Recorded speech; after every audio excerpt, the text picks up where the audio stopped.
All right.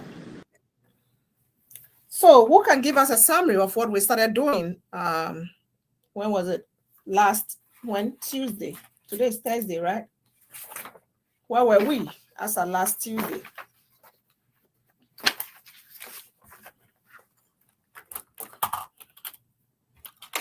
What have we been talking about?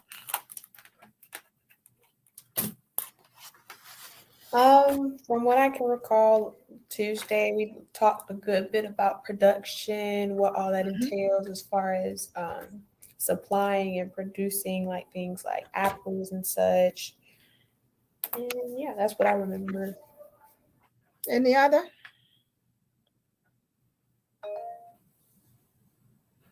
Yes, Bond.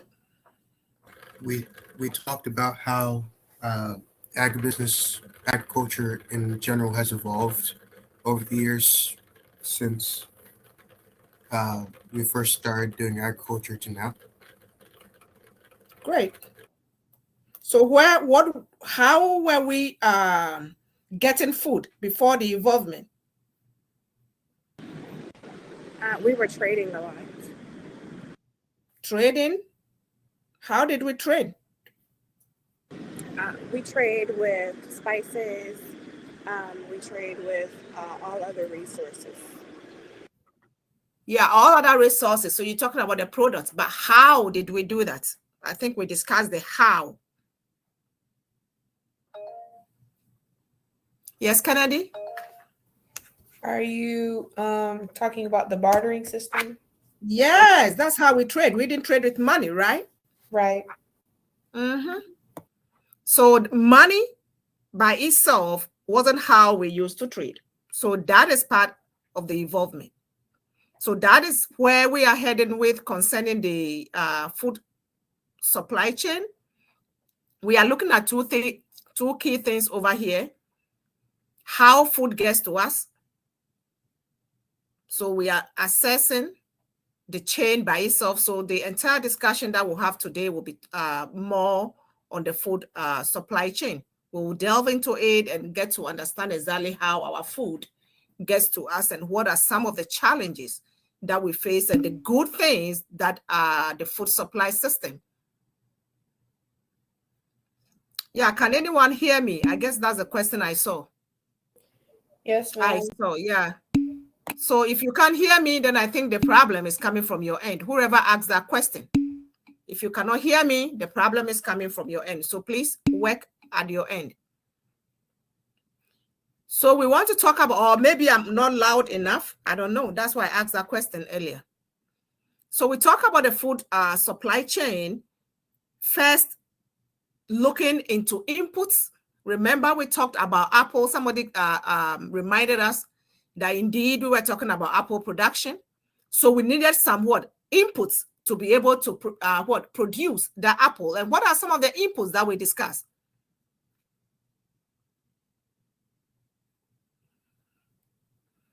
What are some of the inputs that we talked about? We talked about like farm supplies and stuff like that. We talked about farm supplies. Example of farm supplies. We used a tractor. We use tractor. What else? Those are the inputs. Yeah. And then like labor. We use labor. What other?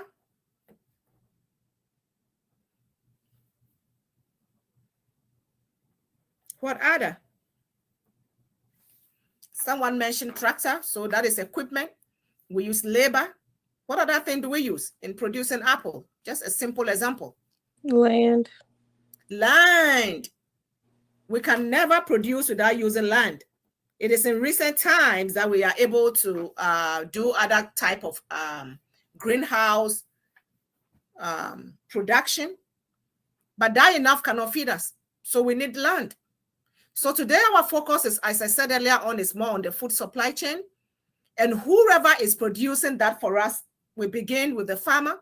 But remember, before the farmer will be able to give us that apple, that farmer need some inputs: land, labor, fertilizers, seed, all those things, resources come together before the farmer would be able to produce the apple for us. But when the farmer finished producing the apple, and the apple grows, the farmer have to harvest that apple. And when that apple is harvested, the farmer decides to add value to that particular apple if he or she wants. Other than that, when those apple grows, what the farmer does is to contract the entire field for other people to take over.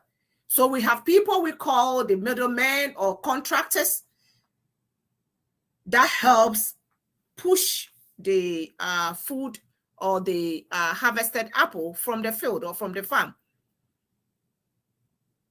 So aside production, which is what the farmer will be doing, there are those that are able to turn that apple into another thing that you and I as consumers would want.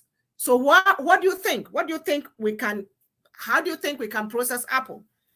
How can we process apple, and into what other product can we process apple? Apple juice. Apple juice. Yes, Olivia, your hand is up. Applesauce. Applesauce. Applesauce. Yes. Yes, that's correct. So I just wanted us to understand that the farmer is done with production. But then, yes, Taylor, that farmer can decide to add value to whatever he or she is producing, or somebody else will buy those raw apples and add value to it. Taylor? I was trying to say they also have apple cider vinegar. Apple cider vinegar, that is another thing that we can get. We can get another product that we can get from the apple that had been harvested. Then when we are done with this other means for which we are adding value to that particular apple, we are now sending it over to those who will distribute it, because wherever the processing is being done, that is not where you and I are located. So there are people on this food supply chain whose responsibility is to transport whatever is being done in the processing area to the place where you and I as consumers can go and get those produce. So from transporting or distributing, then now we go to the retail area. And the retail area is where you and I meet, Walmart and any other grocery store that we get our produce. Kroger, all those ends are retail ends. Then finally, the food or the apple gets to you and I as consumers. So this is a flow of the food supply chain. We have movement of food, and then we have movement of money. You see the arrow where the food is moving, and then you see the other end where consumers pay people to be able to have access to whatever began on the first point of the food chain, which is with the farmer. But again, remember, this farmer needs other inputs to start the entire process. Now there is a second slide over here that I want you to look at. Again, we're talking about a food supply chain, more pictorial. You have animal and food, crop farms and fisheries. Major things that we can think of. So we produce, and then we harvest, we handle, and when we talk about handling, we are trying to think into sorting the produce and taking away those that are not good enough for consumption, or they might be good enough for consumption but are not appealing to the eye, and so they take those ones out, and those are those that they will process, and so you and I don't see how it look like, but at the end of the day, then there's no problem with the nutrients, and so they process those ones for us for our consumption. So from handling and processing, then we talk about storage.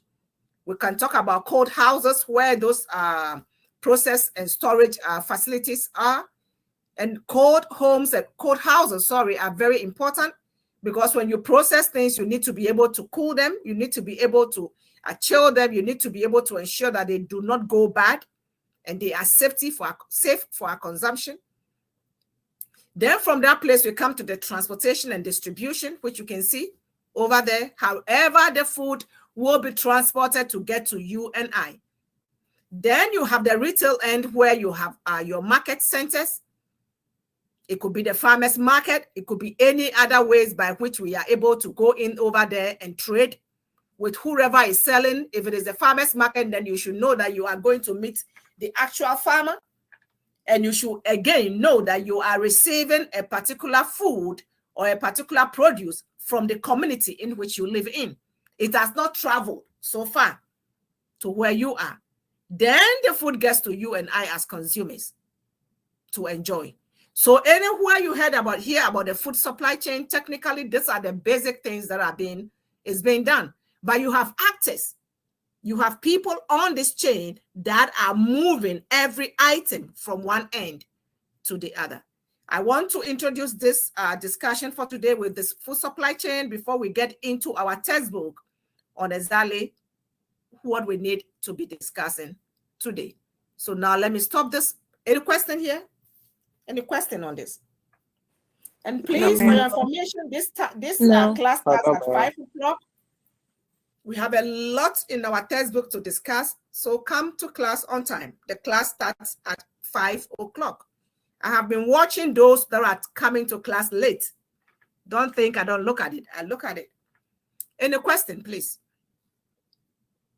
Any question? No, ma'am. All right, so let's move on to our lesson notes.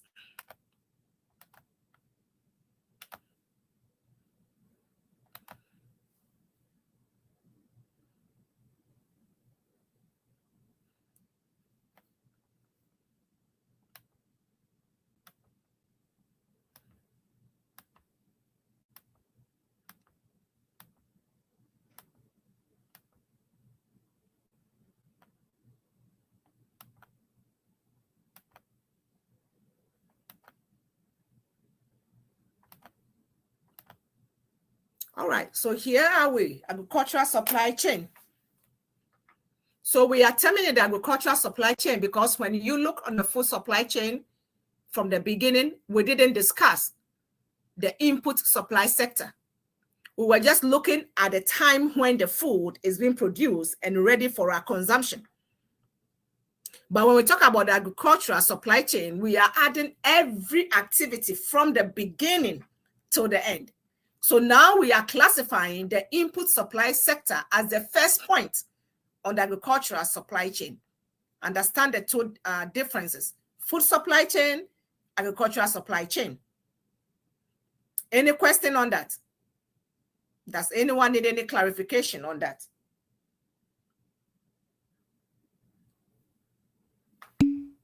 What did I do? All right. So on the agricultural supply chain, you have the input supply sector. And this sector supplies inputs for agricultural production. This sector alone is able to support the agricultural sector by itself by adding 30%. It contributes 30% of the US economy when it comes to the value of things that we put into our GDP. When it comes with respect to agricultural supply chain, the input supply sector contributes 30%. And again, we have already outlined what is done at the input supply sector. We know we need seed, fertilizers, pesticides, machinery, feed. All those things are important resources that are needed or that the rancher or the farmer needs to be able to produce. So this particular sector is so much heavily consolidated. And it is heavily consolidated because it works hand in hand with each other. So when we talk about agribusiness in general, we are looking at a whole lot of businesses that comes to play. So when you leave the school as an agricultural ag student, you have a whole lot of areas to look into to work, or either you want to be an entrepreneur.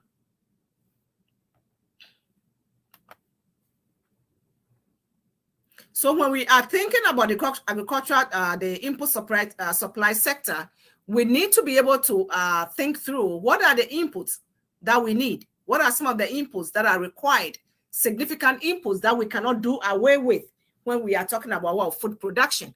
So labor is very important when it comes to agricultural food production. And why is labor important? Why is labor important?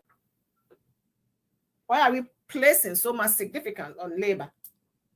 Because it determines how much product you can produce. So like you need enough farmers or people to do the work, but with the machinery, I guess looking at the graph chart, the machinery and technology has helped the labor costs go down.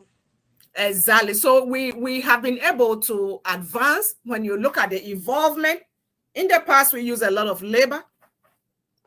Today we don't use that much labor as compared to previously.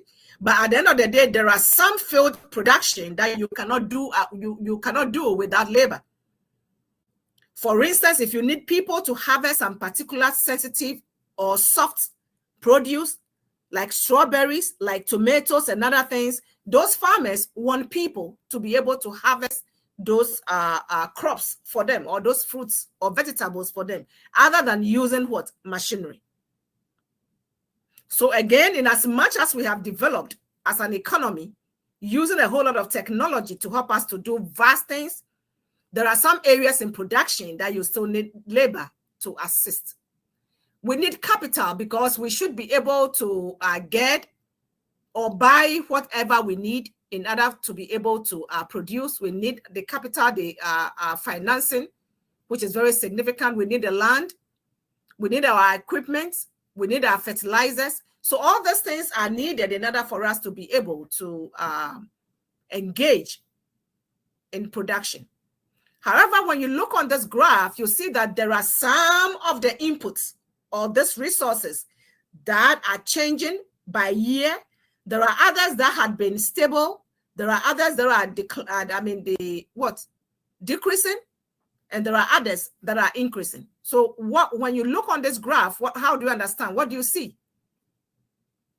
What do you see?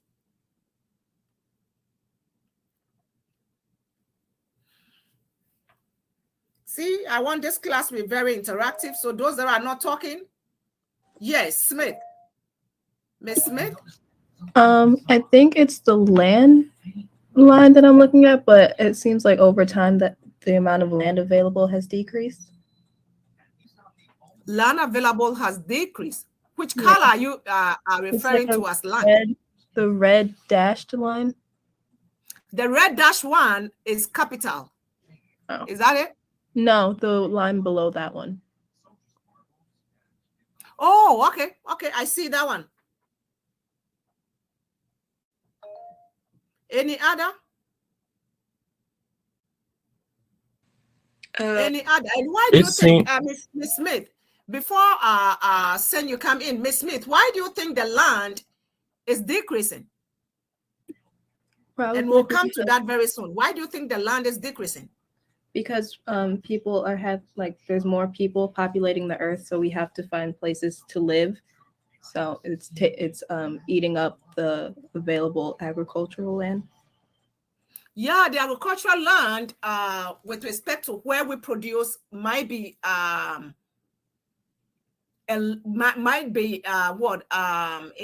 what word would I even want to use? Invaded by homes, housing, and so on and so forth. But that is not the main reason for this decline over here. Yes, Sen, your hand is high. Maxwell. Yes, ma'am. I was just going to point out that the labor is going down as well. The labor is going down as well. What is causing that? Maybe not enough jobs in the market.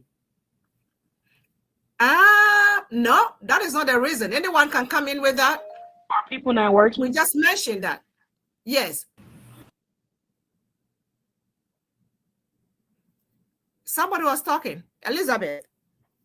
That was me. I was saying that the labor is going down because they don't have enough people to work. Yeah, we don't have enough people to work. That could be that is not a major reason over here.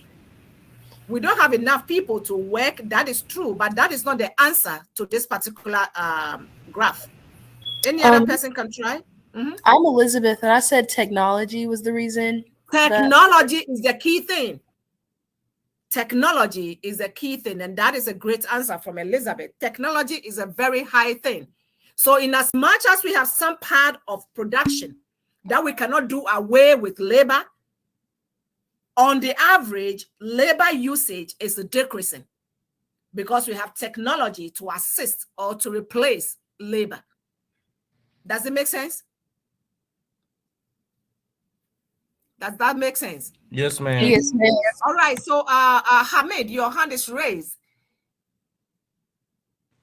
So I was gonna say that the use of fertilizers, like different types of fertilizers, has also increased due to technology because they found ways to make it more nourishing, and that also goes hand in hand with the land being. I am looking at this graph. Which one is there are the two lines up there. Which one is representing fertilizer and which one is representing durable equipment? Fertilizer is the one at the very bottom because you can see the space between the dots is Yeah, but you see fertilizer started increasing, but at the point of time it decreased somewhere in the 1999, 2000, right? Yeah, so what caused that? Well, I guess I'm not leaving it to you alone. I mean, the class, I want us to engage ourselves in this class. What caused that? Would it be the production of animals? Would it be the what? Production of animals, like fertilizer come from animals.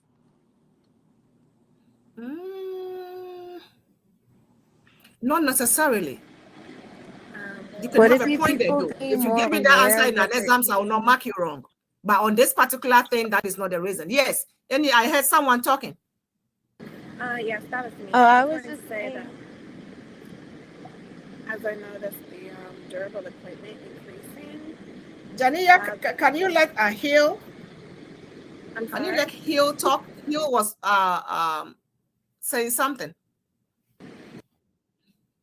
Oh yeah, I was just saying I think the reason why the fertilizers like gone down is because people being more aware of what they're inputting, like eating and what they're using. Whatever, whether it is fertilizer, whether it is chemicals or whatever that is being used in production, people are now becoming what? Typical of exactly what they are consuming. Last Tuesday when we're discussing food, we talked about food security. We talked about the fact that, and food safety, sorry. We talked about the fact that people are much concerned now about what they want to eat. That is why in recent times, you see a lot of labels on our food indicating what? Organic. Because people are particular about what they are consuming. We have moved away from the era where we just eat to satisfy ourselves. We are now at a point of time where we eat to satisfy ourselves because we are hungry. But again, we are being careful as to what we are eating. So that is a great answer from you, Ms. Hill. Yes, I think somebody, Jania, you were talking before I asked you to allow Ms. Hill talk. So if you can come in now. Yeah, no, it's pronounced Janaya. Janaya, I'm sorry. Yes, ma'am. No, it's okay. Janaya. I also noticed as the durable. If you can be a little bit louder, I can hear you. I noticed that as durable equipment increased, fertilizer also dropped as the equipment was increasing on the graph. All right. So what do you think about the black line? I mean, that black line, nobody's the thick line, intermediate goods. It's like steadily gone up over time. Yeah, because all these are all most resources put in together. So then we are looking at aggregates. We are not only looking at individual inputs and how they are faring when it comes to what production. Miss Kid, your hand is raised. Or is it lowered? Yes, I was going to say the decrease in land could be because the farms that we're using are bigger now, but we have less of them. The farms that we are using now are bigger. The farms that we are using now are bigger. And that is the next slide that we are going to look into. So just this one slide or just this one graph is communicating a lot of information to us. Now we have trends towards what? Agribusiness enterprises. So when we talk about agribusiness, these are series of what? Activities that goes on. We have moved away or evolved from a period where we can just go in and hunt and seek for what we need to consume today. Now we have found ourselves to produce, eat, make sure we have what would cater for us in 10 years' time, and make sure that we have what it takes to what? Export to other countries. And that is why agribusiness is so much doing well on our U.S. economy. So these are series of areas that you can look into and think through and ask yourself, what are the type of businesses that are in each and every area? I can ask you this in an examination. The farm machinery, what business do you think would fall in this area?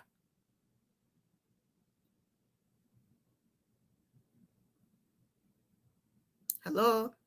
There are some people that are not talking in this class. Yes, Ms. Smith. For farm machinery, wouldn't it be businesses that produce like our tractors and things like that? Exactly. So what business comes into your mind? I think it's John Deere. John Deere? Yeah, that's a perfect answer. We have biotechnology. We have a lot of you are animal scientists. We have supply companies. They are there. So all these are big companies that are available, and all these businesses fall under what? Agribusiness. Now, when we finish talking about the input supply sector, we can talk about the production sector. The production sector is where we see the farmer trying to harness all these resources, these inputs that we just discussed, in order for him or her to give us a product. So some of these farmers might either hire workers or laborers to help them to produce, depending on the size of the farm, or some of them might just use their own family members to ensure that whatever activities that are needed on the farm are achieved. So about 40% of the US land area is used for what? Farming. And that generates over what? 400 billion in sales. That is 55% from crops and 45% from what? Livestock. And more than 100 billion in net farm income in 2013. So as we looked into year by year sales and income that comes in for at this production level, we get to know how much how our farmers are faring when it comes to what their contribution to the agricultural supply sector. Someone gave an example about usage of land and homes coming in to take a part of the arable land. So when we are looking at land per usage in this US, we are saying that we have about 2.3 billion acres of land. And this is the percentage for which they go. We have those land that is used for cropping, land used for livestock, land that is used for forestry, and then we have land that is used for non-ag purposes. When we talk about non-ag purposes, I know the other three are normal to us. What examples can you think of? Non-ag purposes. Yes, Mr. Smith? People just living there like on houses or like a regular just houses, business? So we can look into houses. Any other? Corporations, businesses. Gabriela. Manufacturing, like plants, manufacturing plants and things like that. Manufacturing plants. Any other? Any other? Making paper. Yes, Ingram. Ingram, what do you have to say? You always raise your hand and you don't talk. Yes, Mr. Bond. You raise your hand, you think I'm putting down your name and you don't talk, I'm not giving you any point on that. Solar panels. Solar panels. What did you say? I said solar panels. Oh, okay. But I was equally looking at you all coming in with recreational activities, right? Don't we love going to the park? Hello? Are we there? Yes. Yeah, so we have recreational Yes. activities. Yes. So all these things are non-ag purposes. But again, we should understand that we have fraction of land and exactly what we use our land for. So when we talk about production, we are saying that we have the production sector is valued when it comes to its contribution to the U.S. economy is 7%. Remember, the input sector was what percent? The input sector was what percent? 30? 30%. Who gave that answer? Elizabeth? Yes, ma'am. Perfect. So the input sector is 30% and the production sector is just 7%. So think through it because I'll ask you something technical on this. Then we can equally think into the fact that we have two major areas on extreme side that we can look into. We have large farms that are commercial farms, and then we have small farms. By the end of the day, all these farms helps in bringing the food that you and I consume. Any question on this slide? Any question on this slide? Any question on this slide? No. All right. So then let's look at this graph. We have total output, total farm input, and total factor what? Productivity. Three key things that are important when it comes to production. What do we see on the x-axis and on the y-axis?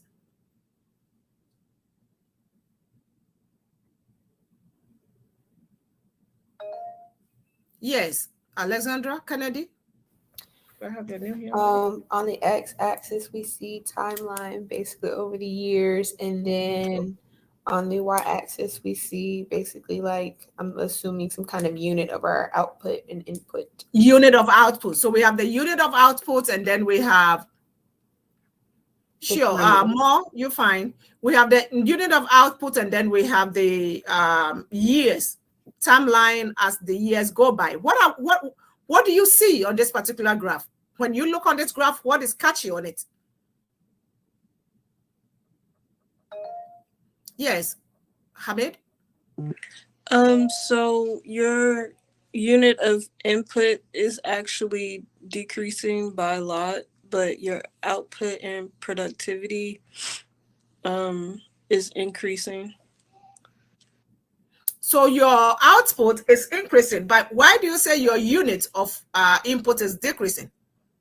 That would be because of, there was a slide that you talked about it, like having a comparable advantage. So it's costing them less to produce the products at a cheaper rate too. So they don't need as much labor. So yes, we don't need that. We are using more of technology in production in recent times. Yes. And we are advancing. Yes, we are advancing when it comes to production, meaning that our efficiency is high in productivity. So then total output will come out to be what? To be high. But it does not necessarily mean that our input is reducing consistently. Well, it's because at the end of the day, yes, come in. It looks like it increased for a little bit, like at a period of time, but it's been constant. It has been constant. At a period of time, we realize that it has been constant. And it has been constant because at the end of the day, within a particular time, you realize that we haven't moved or evolved that much from a particular era in which we find ourselves in. But the key thing is that we see that total output is what? Increasing. And that is important anytime we are looking at the total factor productivity. Now, this slide is, again, I think someone even spoke about this earlier. I don't know who mentioned it. But before I even say it, what do you see? What do you see on this particular slide?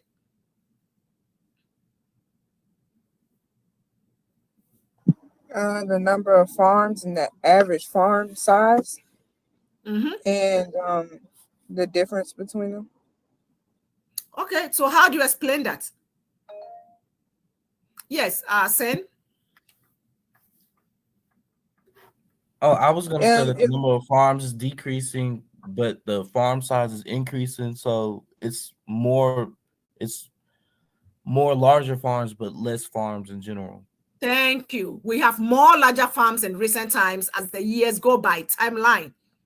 Somewhere in the 2007, we see a drastic, and this has been happening a long time ago. It is not in recent 2007. This is just a part of the information that had been shown. So we see a drastic change. This is really a drastic decrease in the number of farms. However, we equally see a drastic increase when it comes to what? The average farm size. So we are now looking at more farms being what? Smaller farms being consolidated into what? Bigger what? Farms. So now, instead of we having smaller acres of land used for production, we have huge acres of land that is used for production, because economics talk about economies of scale. The bigger it is, the better. And so that is very important when it comes to what? Information about land.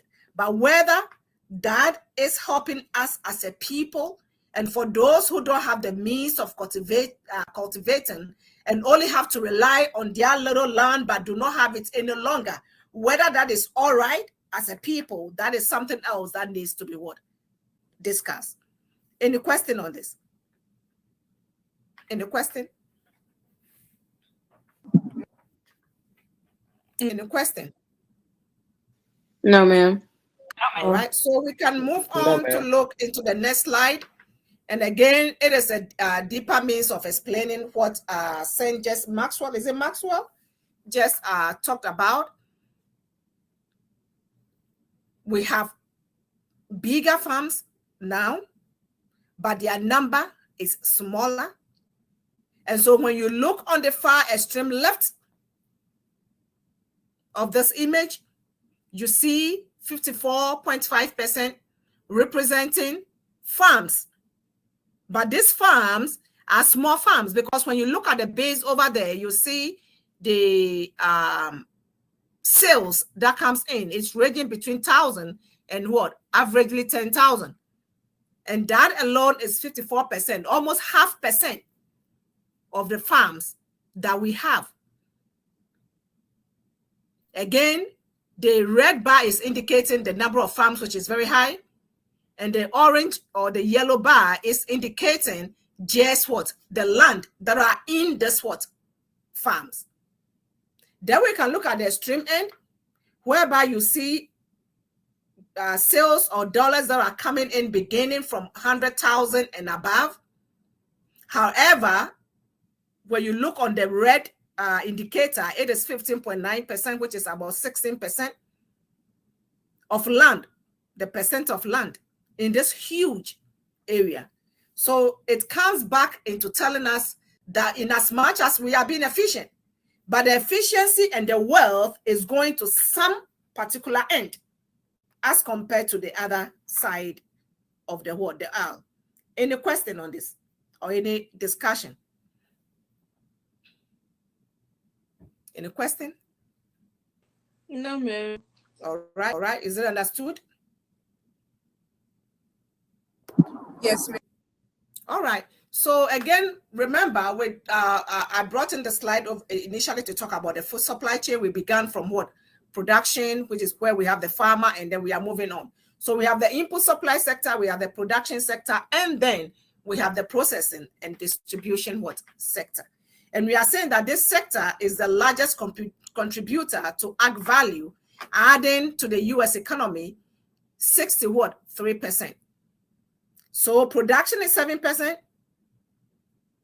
processing and distribution sector is 63%, and the input sector is what percent?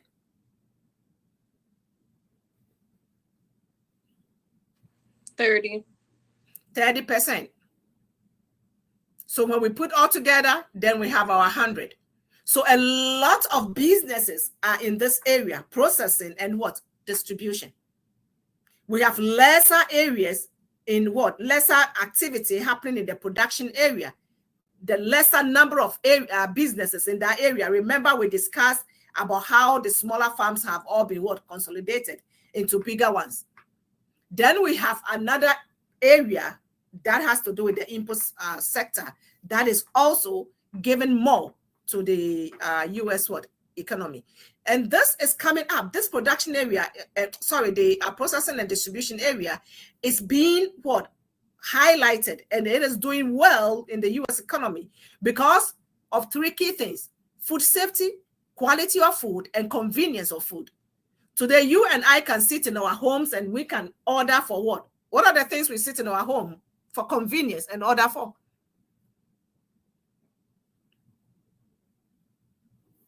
You said, what was the question? What are the things that you can sit in your home and you quickly order for? We are talking about ag now. Yes, Maria? Rosta? Oh, it's a Danye. But so you mean like we could order like groceries, takeout type? Yeah. In recent times, we just sit in our convenience homes and we order for what? Groceries, right? Yes. What else do we order for? Food, like food or any other goods for like home. You just order it. Or any other food that you can think about. We sit in our convenience homes and we order for pizza and they bring it to us, correct? Yes, ma'am. So the value that you pay when that food comes to you, when you are just lying in your bed or you are in the comfort of your sofa or your sofa, or how do you call it? Your couch, and you don't want to step out, but you want somebody to bring in the food for you. At the end of the day, you are giving someone else another job to do, to transport the food from where you should have gone to buy the food, bringing it to your doorbell, your doorstep. So this is how we are helping the economy to boost itself when it comes to processing and distribution. Most of us don't cook in recent times. Previously, most families cook. So you go in, buy, come and cook. In recent times, we have given that to other people as their part of the job to do for us. So in modern times, we see a whole lot of changes that are coming in when it comes to the agricultural sector by itself. And again, the processing and distribution sector is really booming in recent times because of lifestyle changes. Because there are a lot of people that are doing all kinds of other things that doesn't give them the opportunity to have time to either put some food together for themselves. In recent times, you go to the grocery store and they have chopped already a sliced pineapple, already sliced other fruit and other vegetables for you to use, which makes it easier for you to equally cook. So it is all, this sector is booming and is doing very well because of consumers' preference. Having what we need, getting it at the right place, having it at the right time. We want the right thing, just how we want it. If it is not how we want it, we decline it. We want it at the time and the comfort zone, exactly the place where we are and how we want it to be delivered for us. And we want it initially or immediately when we think we need them. So when all those things are happening, again, it is boosting the economy, but whether it is giving everybody the opportunity to get a little bit of the dollar is the question. Do we understand? Is that understood? Yes, ma'am. All right. So in talking about the food supply chain in general, now we can look into modern food and agribusiness system.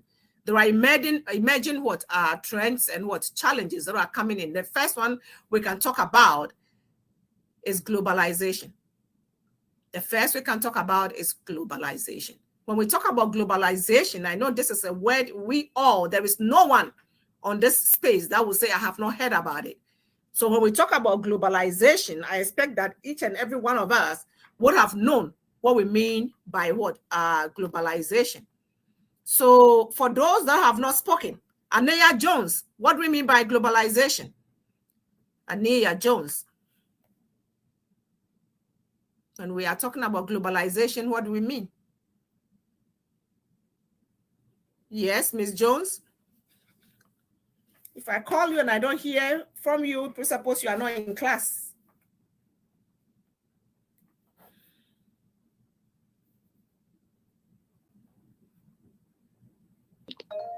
Can I answer for her?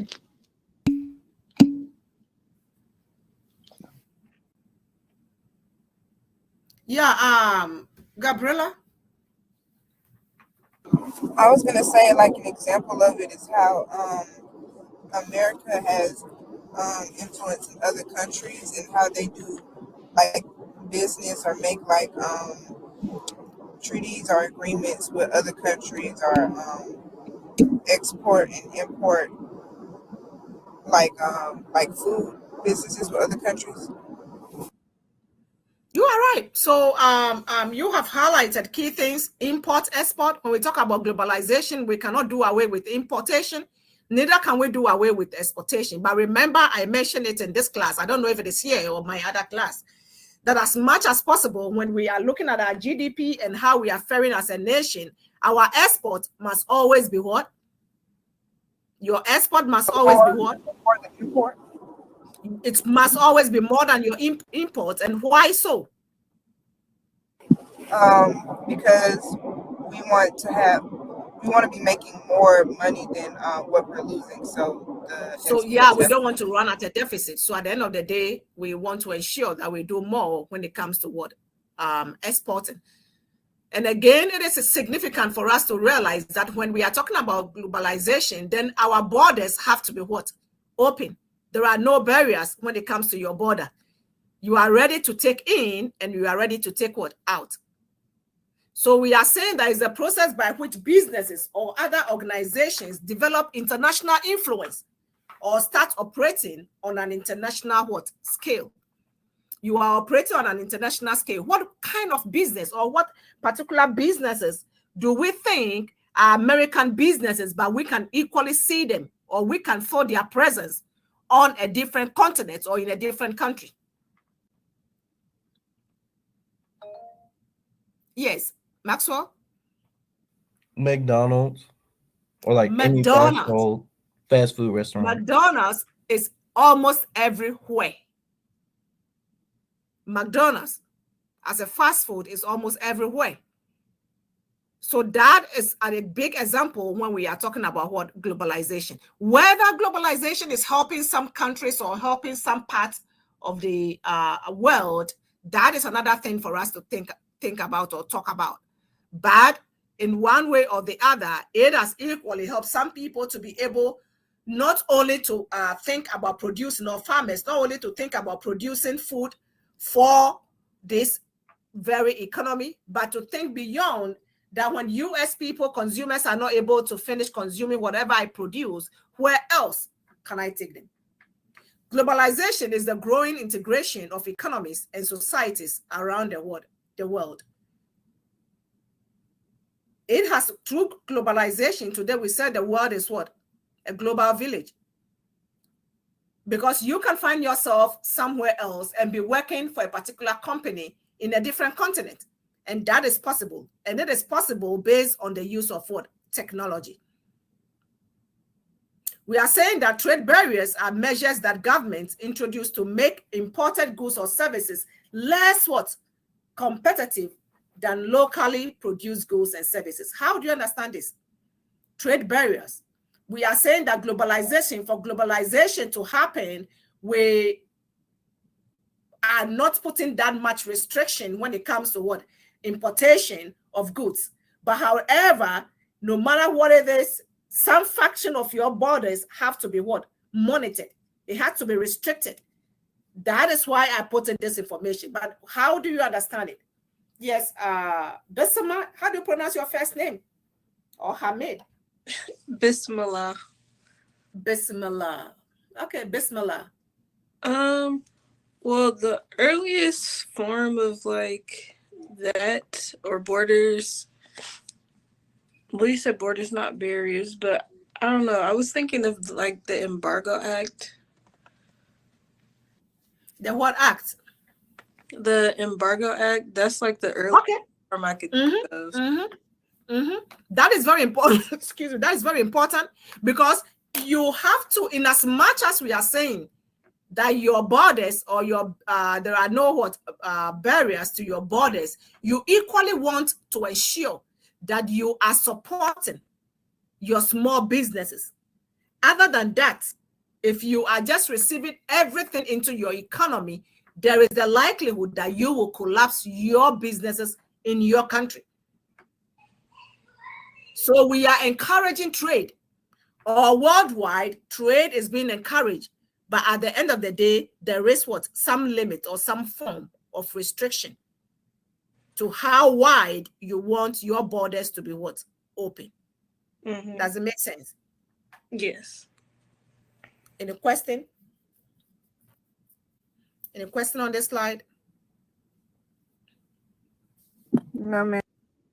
All right. Another key thing that we can look into when we are talking about trends in agriculture is biotechnology. Biotechnology is very key in agriculture because wherever we find ourselves today, it is because we evolved and have been able to put in much effort into how we used to produce. Today, in the past, when you harvest your crop and you are done, you have seed that you are storing as a farmer to use in producing for the next season. However, today we have a whole business, an organization that has taken over seeds that farmers need to be able to produce. And that is a whole organization, a big organization that sponsors students and sponsors a whole lot of activity that happens around us anytime, any day. So biotechnology is one key thing that we cannot do away with, or we need to be able to delve deeper and think through it. Whether it is in to help or not, at the end of the day, it is something that had promoted the ability to have more food or more food on the market, whether food from the perspective of crops or livestock on the market. However, we have those that look into biotechnology from a different perspective. And there are those that look at it and they say, yes, we need to continue with it. And again, that's why I said we have the proponents, those that think that biotechnology will help us to be better, healthier, and cheaper food on the market. And we have the opponents that also think that this is it brings out severe food allergies, as well as environmental chaos or environmental disasters. So for every program and everything to come into being, we have people that definitely would want it and those that would not want it. When you go to the food store or the grocery store today, you have food that is labeled that gives you the indication that this is something that is coming from GMO. We know GMO, right? What do we mean by GMO? What is GMO? What does it stand for? Genetically modified organism, I think. Genetically modified, something like that. Any other? She said any other person? It's basically food that's engineered, like it can still grow from the ground, but it's engineered a certain type of way, so it might be resistant. Yeah, you are right. That you have explained it well. But what does the GMO stand for?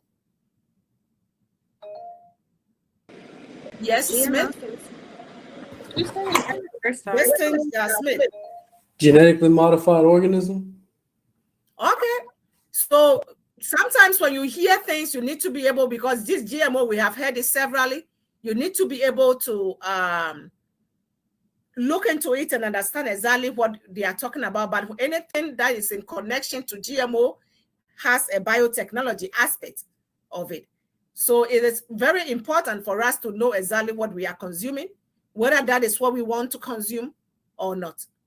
So we can never talk about changes or evolvement or the trend in which we find ourselves in this 20th century without talking about globalization when it comes to agriculture.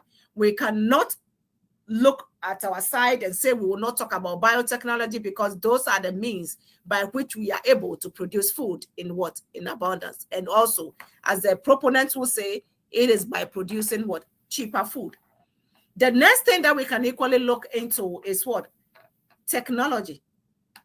And what type of technology are we talking about? We are talking about information technology. How do you think information technology has helped us as a people? How do you think information technology has been of help?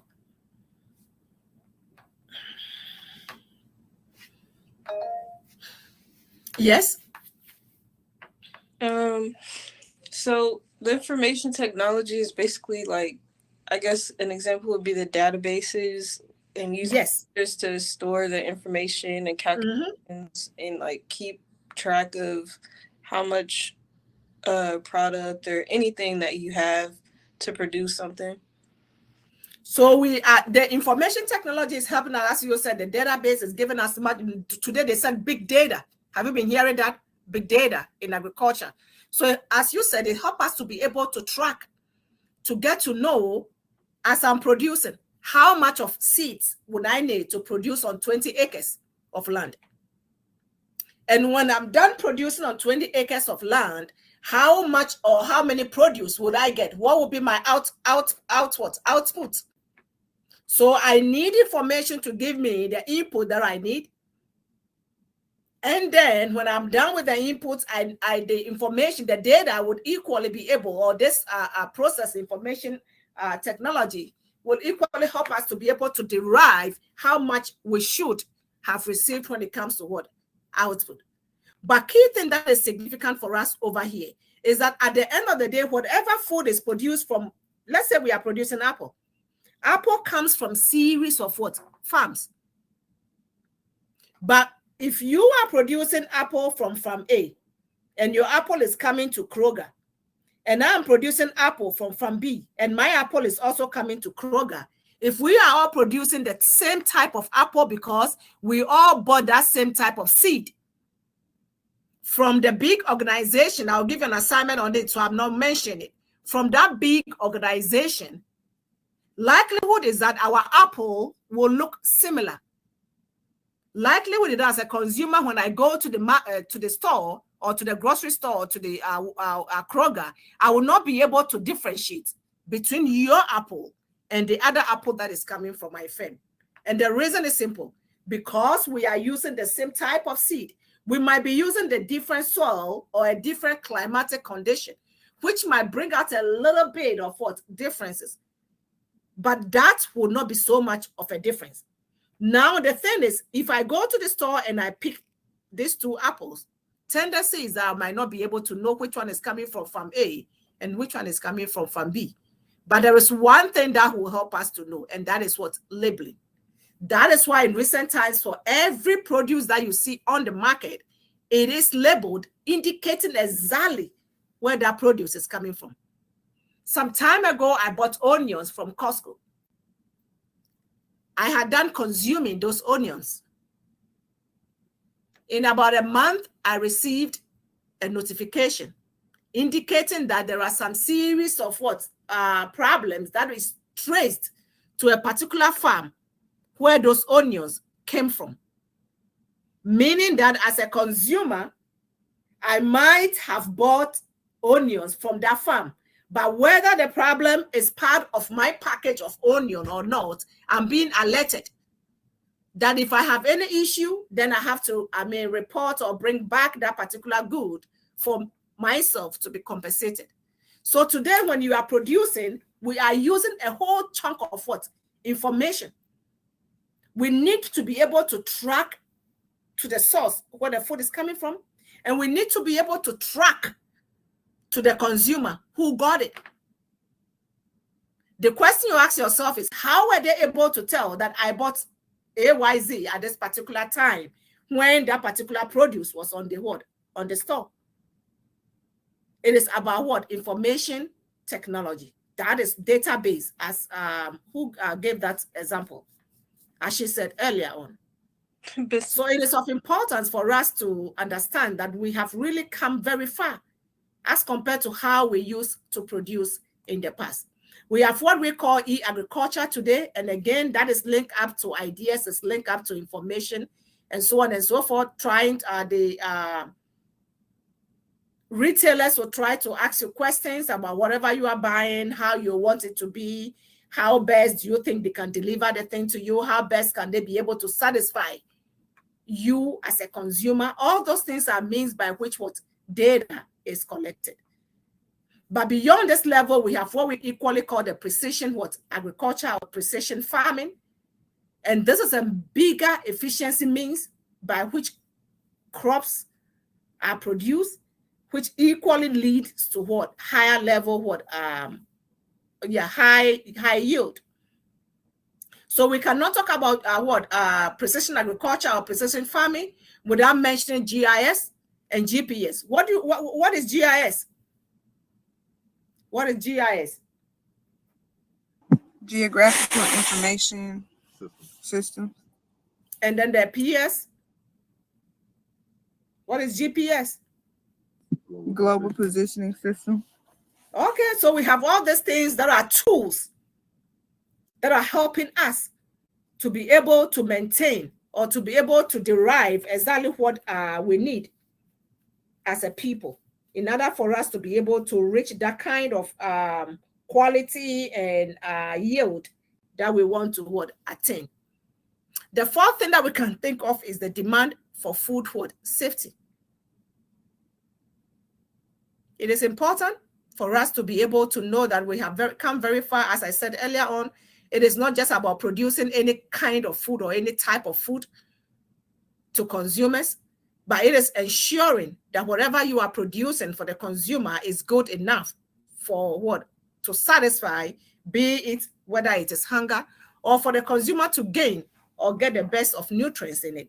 But at the end of the day, we equally want to make sure that we store our produce, we clean our environment, we do what is required so that we don't breed any form of pathogens and so on and so forth that can cause some form of sickness when food is consumed. So one question I want to ask you all, how do we promote safety? When we are talking about food safety, how do you think we can promote it? How can we promote food safety? Yes. Less pesticides. Pardon me? Using less pesticides in the crops. Using less what? Pesticides. But you know, when you say this, somebody else will equally have an argument with you. So you have to back up your answer.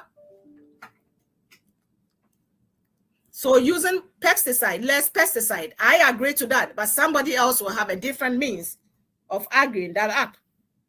So why do you say using less pesticide can promote what? Food safety?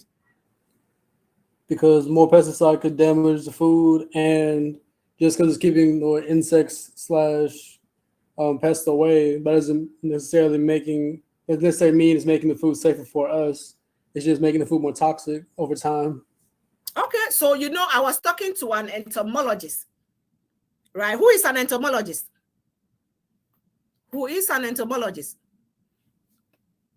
People that study insects. Pardon me? People that study insects. Insects. Okay. So when we are talking about insects, pests, and so on and so forth, people that study in that angle. So I was talking to one, and the person told me that, look, when you go to the store and you are buying something, you really want a perfect one. Note that there is something that had been used in ensuring that you get that perfect thing that you want. Because nature is likely not to be able to give us that perfect thing that we are requesting for. Whether that is true or not, well, I don't know, but that is an information that had been passed on to me by an entomologist. So again, people are concerned about what they are consuming today. So when you go to the stores today, we have food that had been well branded or labeled for you to know that it is organic, meaning that there is nothing about what chemicals or pesticide that had been used in producing that particular what food. The next question, to whom will consumers look to ensure that food safety, the food safety of food supply? Who are consumers, you and I? Who are we going to look up to in ensuring that we have what food safety? Our politicians. Yes, Pardon me? Our politicians, maybe. Gabriela, you said something? I said our politicians, like, it? Can you hear me? Our politicians. Yes, I can hear you now. Our politicians. We need to be able to look up to them, those legislators, right? And so when you are electing people to represent you, you must know exactly what they are saying and what they are going to do on your behalf. It is very important as we grow and we become people that can be part of stakeholders that are ready to communicate and to bring out ideas in the community and to vote in electing people. Be careful and be sure of whom you are electing to represent your voice. Because the legislator and all other people are supposed to get in out there and fight for our good as consumers. If you take the policy class, we have gone beyond into talking about different type of what interest groups when it comes to what enacting policies. There are those that will be fighting, thinking more about the betterment of the consumer, and there are those that are going in over there to fight on behalf of the farmer. So the thing is, whose side will you prefer to be? And if the person who is going to fight on the behalf of the consumer, what type of information would that person go to share or go and share over there that will bring you, who lives in the same locality with him or her, the best of results that is required? So these are key things that we need to think through and look at. Yes, Smith and Hamed, your hands are raised or were raised earlier. Oh, but it was about, well, I guess, what's her name? Gabriella pretty much answered it. Like, I was gonna ask if the food, the FDA or USDA, like. Again, you are on course, because that would have been my next question. That when we are looking at our politicians, when we are looking at our legislators, when we are looking at those who represent our voice, which agencies help us in ensuring that our voice being heard brings back to us what is required? We can look at the Food and Drugs Board, right? We can look at USDA, because all these people bring back into the community what is required, what we need. We can look at those that are in charge of the SNAP, or what? How do you call it? Food stamp, right? Today we say it is what? SNAP, right? Do we all know about the food stamp? Yes. Yes, ma'am. All right. How many of us here have enjoyed food stamp before? I have. All right. So then we know about food stamps, and that is great. That is great. What does food stamps do? Or today again we call it SNAP, S-N-A-P. What does it do? Or who are those that benefit from that particular program? Yes, Kennedy. They allow the lower class to be able to provide food for their household. So it's basically like government issued. Great. So the government tries to support low-income families. Yes. With food, and that is equally very important. These days, the government goes beyond just supplying food in the form of food stamp for low-income households, but also to provide food in the various schools, the low-income states and cities, localities, the schools that are in there to support those children that attend those schools. So it is very, very important for us to ensure that when we are voting for the right voice that will go in over there and represent us in the manner that brings benefits to us in the world, in the community in which we find ourselves in. So the last question here, can the food system be efficient if many different agencies administer regulations that differ by country?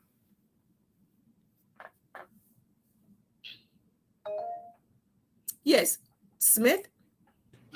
My first thought is to say no, because I feel like country to country, their regulations and standards for their food safety differ. So I feel like it'd be hard to set like one universal law over food safety. You are right when it comes to the other aspect of country by country, because every country has its own food safety regulations. And again, that is a very great answer, because whatever food safety regulation that is in your next neighboring country, let's say Mexico, that might not be the same food safety regulations that is in the US or maybe Canada. So when we have food coming from Mexico to this part of the world, then we need to be able to ensure that they abide by our food safety regulations. You understand that?